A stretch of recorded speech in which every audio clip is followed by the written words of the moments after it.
ہمارے محقق نما آپ ایسے الفاظ استعمال کر سکتے ہیں، ہمارے علماء کہتے ہیں بھائی مودت القرآن کی تو کوئی حیثیت نہیں ہے. ہو سکتے ہیں بھائی امیر کبیر نے وہ تو محدث نہیں تھا، امیر کبیر تو محدث نہیں ہے، اصول حدیث کا خیال نہیں رکھتے، ہو سکتے ہیں وہاں پہ ضعیف حدیث ہو. شاہ سعید تو یہ فرما رہا ہے یہ حتمی ہے، یہ تواتر ہے، یہ یقینی ہے، یہ قطعی ہے، تو یہ کس اصول حدیث کے تحت دے رہا ہے؟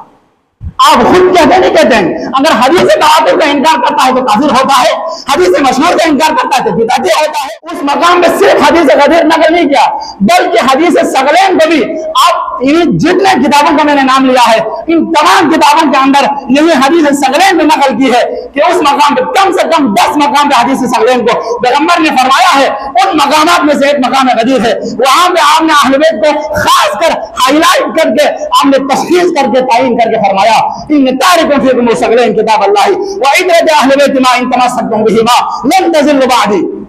یہ حدیث نقل کرنے کے بعد رسالہ معراجہ کا اختتام کر رہا ہوں. رسالہ معراجہ کے آخر میں اس حدیث کو نقل کرنے کے بعد تقریباً 4 الفاظ شاہ سید محمد نورواس نے استعمال کیا.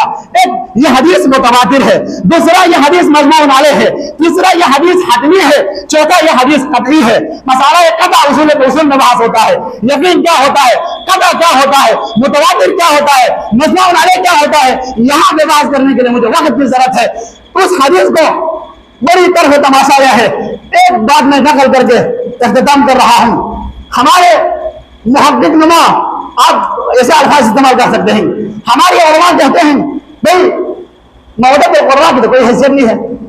ہو سکتے ہیں بھائی امیر کبیر نے وہ تو محدث نہیں تھا، امیر کبیر تو محدث نہیں ہے، اصول حدیث کا خیال نہیں رکھتے، ہو سکتے ہیں وہاں پہ ضعیف حدیث ہو.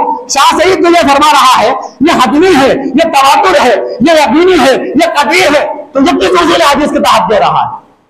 آپ خود کہتے نہیں کہتے ہیں؟ اگر حدیث تواتر کا انکار کرتا ہے تو کافر ہوتا ہے، حدیث مشہور کا انکار کرتا ہے تو بدعتی ہوتا ہے.